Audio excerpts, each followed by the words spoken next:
players travel long ways for these matches. He'll be going up against, in the top left-hand side, one of the most at the beginning of 2018 as well. But WCS, this is where he reigns supreme. Nobody has stood up to him. We've seen Raynor give him a run for his money a couple of times. He's dropped a series in another tournament to Scarlet, but otherwise he just destroys foreigners. And that's what's expected here.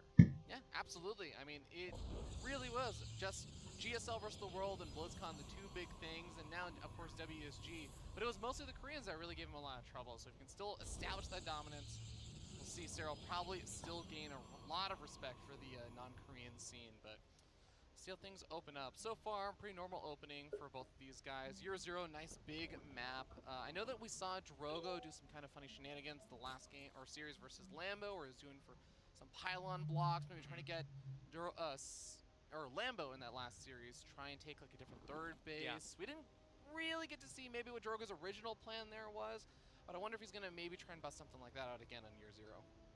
Well, if he was going to, it's not going to be the pylon block that you were just mentioning, but certainly we could see some of that fantastic Oracle play, or some of that high damage off of orders in play as well. I do like the Petit Drogo, as kind of said before. He prepares for these matches, and with the style of this tournament, you don't get to prepare for everybody, obviously. You have some thoughts, you play against them on the ladder, you know what they do very well. This top 6 is anything but a mystery. We've seen these guys play quite a bit. But against Serral, and this is just open. Got some of the Overlord, shut down some of the map vision and everything. No, Adept just confirms the third base, moves back home. Serral's not doing anything super strange, and it's going to be as expected. Yeah. The Stargate is one of the more fun ways to Слушай, так пластиком воняет. You're pointing out the Phoenix first, that's nice. And it's going to make a little bit of a momentary pause where he's like, okay, well, if I can't get a Ling in through the natural, my one Overlord on this half of the map dies pretty early on. Is Petit Drogo trying to be really cheesy and risky, as is, you know, the case for these players that hit the top, like a Serral. Most players look at that and say, well, I'm not going to just play super normal against him. He takes a pretty big risk. So it is going to be something on his mind. But as we can see here, it is just additional Oracle. And then the Robo, so probably into standard Archon drop or something like that. But just denying that information has a chance to throw Serral off. Yeah, absolutely. And I also like that Petit Drogo's just opening up game number 1, trying out something really, really normal, and just kind of testing the waters, see how things are going to go. The Oracle is going to be able to move in over here. There's no Spore Callers, but there's a lot of Queens over that natural. The third base has a Spore Caller. Weaken up Oracle, not going to find any damage. And I'll tell you what, it just kind of, I'm getting all warm and cozy. I've got my StarCraft blanket on, the StarCraft fire is going, but when you watch Serral play, he just does these little things so well. There is no Spore at the natural, because that's the nexus of where all the Queens are, right? The 2 up from the main and the 2 from the natural, they're all there. So Drogo's like, okay, I'll go to the third. Then that's where the Spore Caller is. So he gets actually nothing done with that, whereas in the past, we saw the Oracle kill 7 or more drones. And it's that's the kind of damage that Lambo suffers that Serral simply doesn't even sniff at. So already you can start to see the adjustments being made. Alright, Depth's going to be forced back alongside the Phoenix, actually poking back across the map. The Ling's just seizing some control, but we see the Roach Horn being added on. Phoenix goes in for a little bit of scout, sees the lair is on the way, but not quite finished up. And Drogo's going to feel comfortable in getting up that Templar Archives, and I imagine getting up a pretty quick Storm soon behind us. Yeah. And I think you're right, Ruby. That'll be the kind of typical army composition we see out of Petit Drogo. But there's a little bit of nervousness. There just has to be. He opened up with a harass opening. Not quite as expensive, right? In the past, it has been double Oracle or something. And I got ahead of myself. I talked about Warp Prism and Archon drop. He's not even doing that. He's favoring the faster third Nexus here. But the point remains, he's done 0 economic damage to Serral.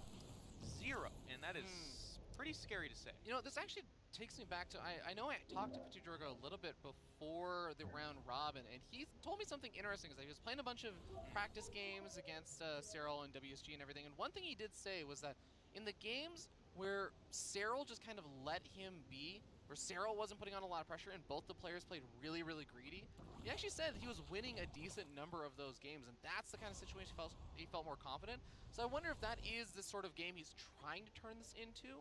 Serral is playing a lot more passive. He's only now getting up that Hydra Den as his 4th base is getting finished up, going into a Lurker Den. We'll see if Drogo is feeling that way. Yeah. I always find comments like that interesting. And it's not like he's lying to you or saying something different. It's just it's not always the full truth? Or? I find practice and tournaments very, very different.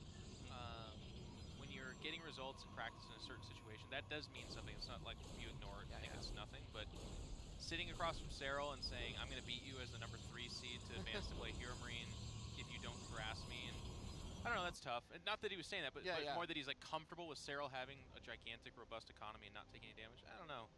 Especially a Zerg player, right? Usually the Zerg players are the ones that you need to get in, you need to mess up their economy, or they just snowball out of control. Yeah.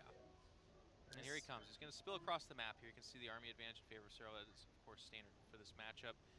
War Prism coming out for Petit Drogo as a big gateway explosion is happening up there. And he's got all the right fixings, right? He's got the Immortals, or a Immortal, as it were, some Templar. But I'm having a little bit of shock. Okay, this is, I like this. So this map calls for this. The Protoss can very defensively sit back and take 4 or 5 bases, and that'll play to his strengths. I'm having a little bit of shock, though. His attack where he moved out and creep and fought Lambo with an army that looks just like this was so unimpressive. I'm like, Petit Drogo, let that be the game that you never do that again. Against Cyril, there's no coming back. That definitely didn't. That last game versus Lambo did not go well, so we're going to see him sitting back a lot further. He's going to be protecting that 4th base, poking around, making sure his 3rd base is also safe. The Zealots is done like a watchtower on the south side of the map, see everything coming. The Lurkers are getting morphed in, though, and the Oracle, it's very important to keep that alive. Getting the Revelation tags is really, really vital and be able to defend against those. Lurkers are a lot like Liberators in that if you fight them out mid-map, slow them down, get some storms on them, kind of weaken them and soften them up and then take the fight, much more doable. If they find their way to your 4th or 3rd base, siege up and are hitting the buildings or even are close to it, you're usually really dead because it forces the fight and now you're fighting into super cost-effective stuff. And I don't know that Petit Drogo is going to be able to deny that situation because he's just not out there. Army is on the far south side of the map right now for Petit Drogo, and that Nexus is not quite finished up, but it is barely going to finish in time. Doesn't look like Cyril wants to commit too much there. Some Zealots trying to go for a run by. Lurker's going to be able to clean that up pretty quickly, and Petit Drogo just darting straight up to the middle of the map, getting ready to maybe intercept any army that was moving to his 4th. And here is him actually doing exactly that for the most part. So no, that Zealot run by did not do anything, but it did discover the Lurkers, which in and of itself is actually pretty good. And this army's kind of sharking around the middle of the map, trying to buy time as his composition behind this adjusts. We see Stargates getting added, fleet beacons, that kind of thing. So he's doing the right thing, and that's good. But it might come at a cost. Well, he should have recall available at this 4th base if he feels like he needs to use it right now. The Photon Can's going to provide a little bit of vision, but I don't think the Zealots are even going to be able to get on top of the Lurkers. The Roaches take care of all of them. He's trying to come in from behind, but this also might set up for a sandwich for Cyril.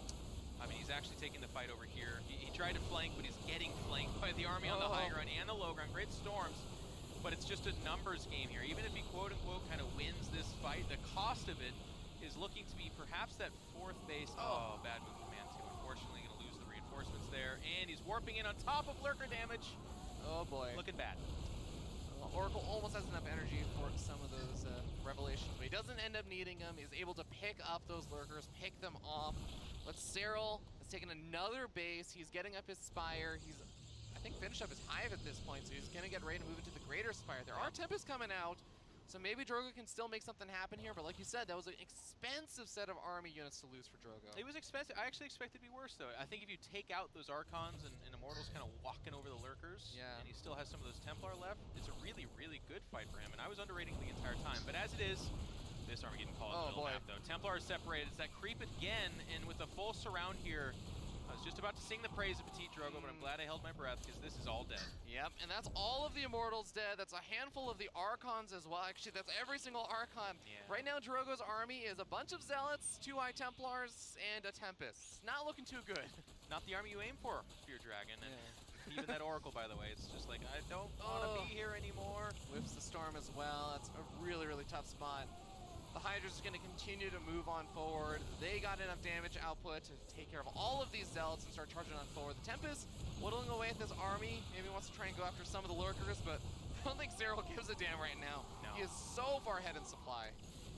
Nope.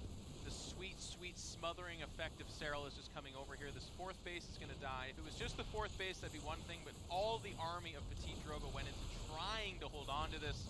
And by losing the army and this 4th base, you're going to get the double Gs. There it is. Cyril with the 1-0 so far in the specified. And Jeff, I'm not going to lie, that is the kind of game that I expected out of Serral versus any non-Korean, not even from the last month or two, but from 3-4 months ago when Serral was quote-unquote in his prime. That's what a lot of those games look like.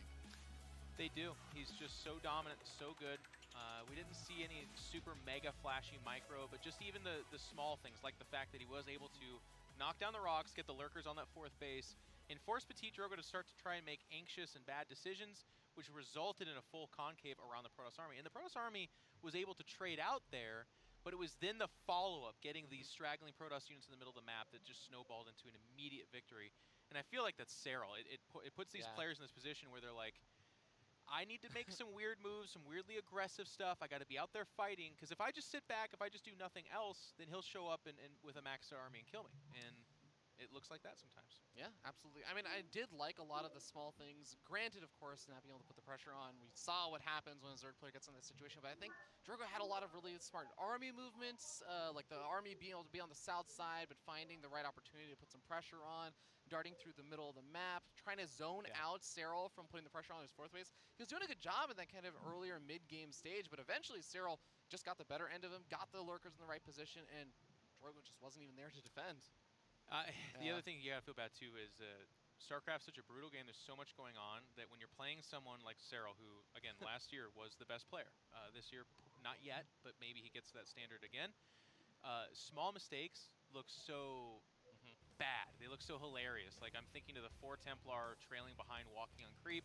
That's something every Protoss has done. Petit Drogo just beat one of the best Zergs in all of Europe in Lambo in a fantastic series, and then a few moments later he's being made to look like pretty bad. Like that's a big mistake, but against Serral, it's such a big mistake, and he makes it so clear how big of a mistake it is that there's no coming back from it. So it's rough. It's really rough. Yeah. I'm really hoping that Drogo is going to have a bit of confidence moving into game number 2 if he can find it somewhere, just because I know he was talking about this in the interview after the last one. He said, I actually can't even visualize myself beating Serral. Like, I want to beat Serral, but I don't even see how that's going to happen right now. And after a game like that, that's one of those things that really just slaps it down and says, okay, no, how do I beat this guy? Well, despite the insider info you had from Petit Drogo saying he felt really most confident where he's not touched by Serral and he's able to get to 3 bases totally fine. I mean, that's a Protoss dream. I get that. I think some of that fantastic double Oracle drone sniping, some kind of harass opening, and again, that information denial that we saw in Game 1, but followed with something more aggressive, I believe that to be his best chance. Now, again, he is facing the mountain, the wall that is Serral, so I'm not going to just sit here and be like, no, he's dead, this is a waste of time. I just think it's a very tough call. I'm with you, and I think a lot of people would probably agree with you. It's, like you said, really tough. I mean, especially you just take even small things like Oracle harassment versus Lambo. Usually at least getting 3 workers almost consistently across every single one of those games to be able to get some good damage done. Doesn't kill a single drone that last game with this Oracle. Granted, it was a Phoenix first, gives Serral a little bit more time and everything, but we're going to see that it's still difficult. Serral's so good at defending that early aggression. We will, Ravi, as we get into Cyberforce for game number 2 here. In the low right-hand side, oh, excuse me, I was looking at the wrong screen. In the top left-hand side, my apologies, it is the French Protoss from Team Makers, Mr. Petit Drogo.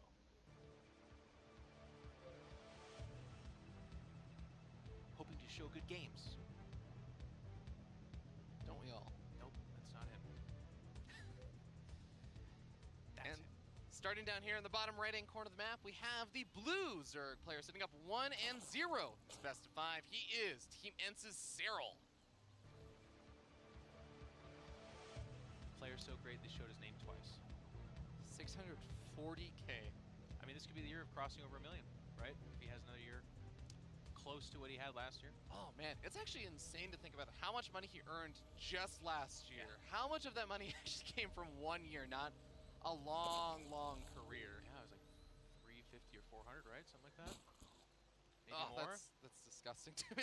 I'm actually just, wow. It's crazy because if you, again, not to harp on this too much, but just with a player of his caliber, it's worth mentioning. Had he won either or both, Katowice and WESG, he could already be close to over the $1 million mark right now. It's good. It's good to be good at the best game in the world. StarCraft, we love you so much. It's been amazing to have it around this long.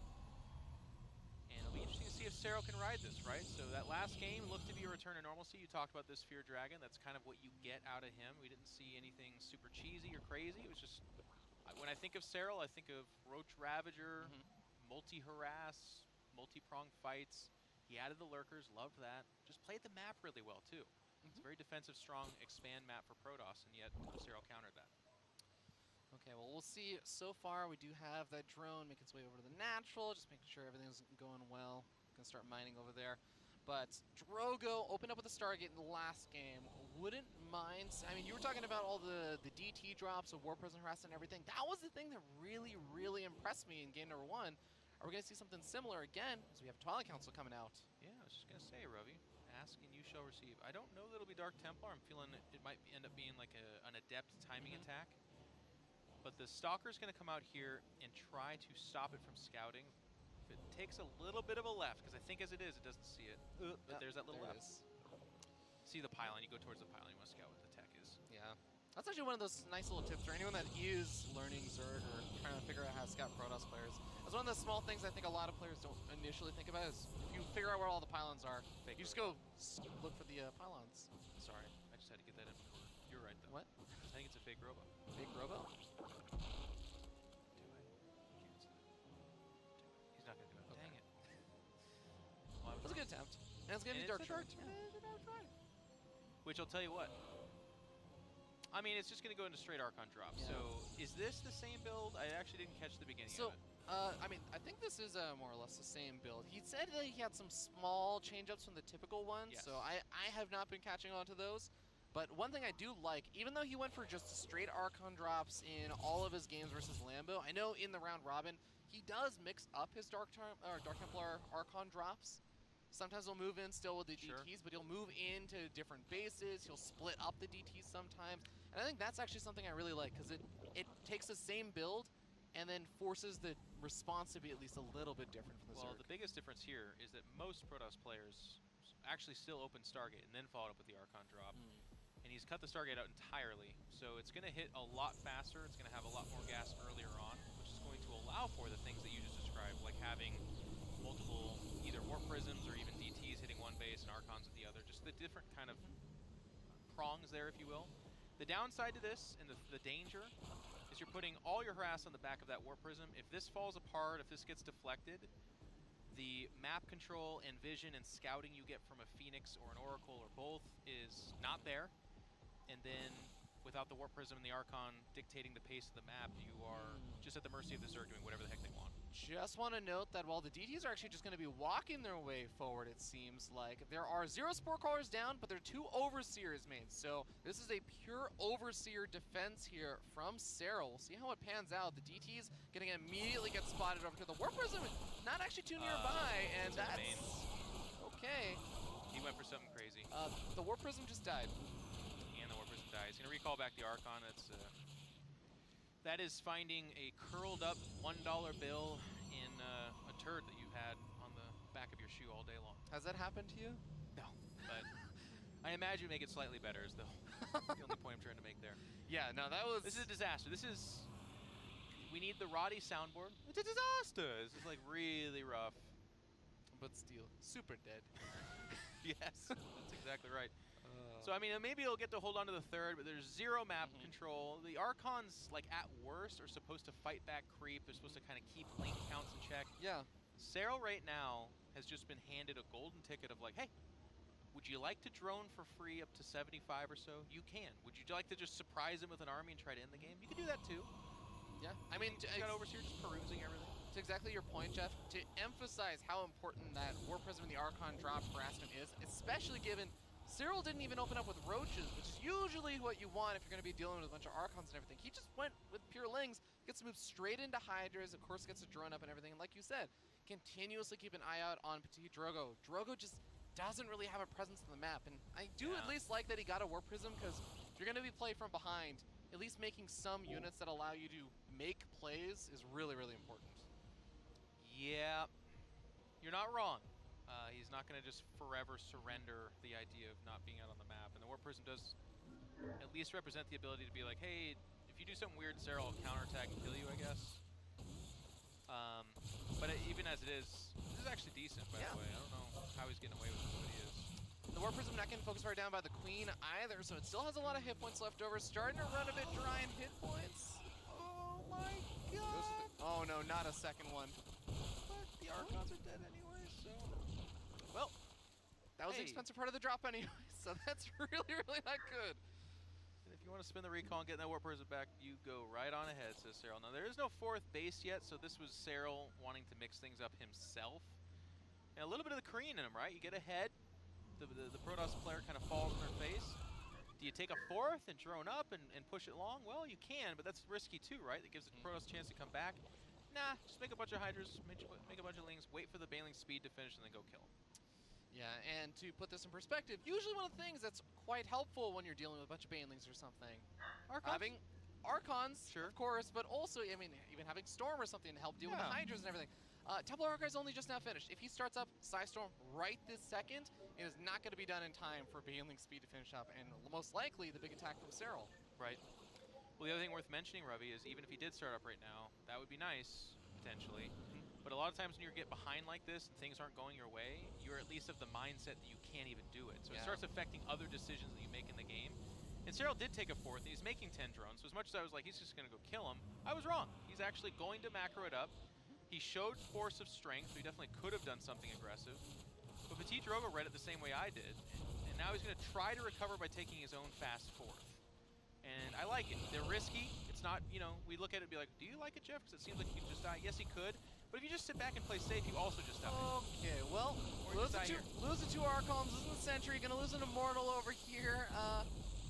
Petit Drogo's not going to have good feelings about creep after these 2 series. Like, it seems like every time he walks onto it, he just gets butchered. He did beat Lambo, but it was like off creep, I think. Yeah. Well, Zealots are going to try and focus fire down the lair. He might actually be able to get close to getting it. The drone's being pulled off the line, though, and the Queen's coming forward. Looks like it's going to be sniped off, and the Warp Prism is also going to die. Doesn't even get the hatchery. We're going to see the tap out there. Nope. Okay. Hold on.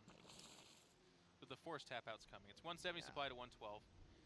And Serral had an idea of playing super safe, but now with the Warp Prism cleaned up, now with the 4th being saturated, and Petit Drogo showing, I mean, he just lost his army. We just commentated that. You could have left after that. It's going to be a matter of time here. Jeff, Serral looks so good right now. I am really, really impressed. And granted, I know Drogo was saying has a little bit of a mental block right now versus Serral. This is just, I mean, it's really looking strong for Serral to maybe make a deep run over here if he's able to beat Drogo. Yeah. I just realized I'm going to get pretty excited because we're going to have our first Serral interview. And Smix is not here to hog all the mic time. So it's our dream come true. We get to ask him all the questions we want. How nice is it, Serral? I just want to know how he feels. That's the first thing I'm going to ask him. Archon's actually absorbing a lot of the Baneling hits over here, but they still end up dying. Absorbing's one way of putting it, I guess. I mean, an Archon, I think, takes 18 Banelings. Yes. Something like that. That's the worst thing, is when you're so far ahead of the Zerg that literally the Banelings hitting is actually fine for you. You're like, oh no! And also at the same time, the 4th base is getting picked off now. It looks like there's some harassment happening inside the main base of Serral, so he's trying to go for the snipe off, and he does get the snipe off on that lair, so little victories here that are not necessarily going to bring him back in this game, but it's going to, I mean, it's going to give him a little moral victory there. Serral still takes the game, though. Serral just looking so good, so rock steady here in the Burbank studio.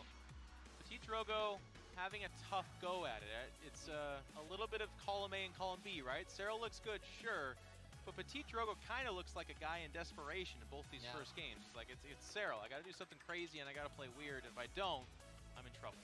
He definitely tried to mix it up a bit in that last game with the DTs just running over to the 3rd while the Warp Prism moves into the main base. It's like not a play that you usually see. And we kind of saw why that can fall apart if your opponent is prepared for that. It's risky. I mean, that's what, it's our job to tell you guys right now. It's not like Petit Drogo does this every single game or something like that. You can throw a hallucination, you can scout for the DTs to be safe, but what he's saying is, I need there to be no detection there. I'm counting on that. If it works out that way and I snipe the 3rd, I can get a cheap win against Serral. But if it doesn't work out, it's disastrous. It ended up being pretty bad. So for Petit Drogo to go into this game and try some pretty aggressive and risky things, I like that. They're just not panning out right now. All right, so we'll get ready to move to game number 3. We're going to find out what the map is in just a little bit. But now this is match point here, so Drogo already not looking super confident in his play right now. Like you were saying, making a lot of risky plays that are huge gambits here. goes into a situation where he doesn't really have an opportunity to have any of these gambits not pan out. Like you were saying, Cyril's not the kind of player who says, okay, you made a mistake over here, I punched it a little bit, but you can still come back into this game. I'm still going to make plays. No, Cyril doesn't do that. Cyril doesn't give you a lot of opportunities to bounce back in the game. Yeah, and he was doing okay, even after a pretty bad opening until this moment right here, and this kind of has happened in both the Cero games, but also in the Lambo series as well, which again, Petit Drogo did win, so I don't want to bemoan it too much, but like, probing out with the Protoss army, that's something we do, but you need to have force fields to go down to, or you need to have observers in front of you, hallucinations, something to see. Should I be on this creep right now? The only way the answer is yes is if the army's not here of the Zerg, but the army's been there each time, so Petit Drogo, unfortunately, with that lack of information, has been losing his army for free, and that's not okay as Protoss. So it looks like the map is going to be Port Alexander, as we'll find out. I mean, Cyril has not even really had to mix it up a ton in this series so far. He's been able to kind of just play a little bit reactionary to whatever Petit Drogo's been throwing at him. I would say the biggest difference or weird thing that you might say he did was that he skipped Spore Crawlers after he was facing off against the DT stuff and just went for pure Overseer defense, which arguably actually just worked out better because then he just caught the DTs where a Spore Crawler might catch wind of it for a second, then the DTs can escape. It's just beautiful. Yeah. It's beautiful Cero logic. You don't have a Stargate. I scouted that. I know this build that you do. We saw it earlier in the series. So no, I don't need a Spore Crawler. Overseers are untouchable to anything you're making off those Warp Prisms for the most part, and I will be able to see your DTs and win from that. And then from there, I like this too. I misread it. I was talking about how he was massing Hydras and Lings and Banelings to go kill him. But that's the riskier play. Cyril's just saying, no, I'm making this in case he feels desperate for like a 2 base or 2.5 base all in. I'll take my 4th, we'll go from there. It's just good seeing systematic Cyril play here. He's not taking risks, he's not playing crazy. Like you said, he's not mixing it up too much. We've seen some difference in tech, but for the most part, it's been 3 going on 4 base. Yeah. Absorb their harass, kill them. All right, well, this guy down here in the bottom right-hand corner of the map has got to turn this series around with 3 wins in a row if he wants to come back in it. He is the red Protoss player, Petit Drogo.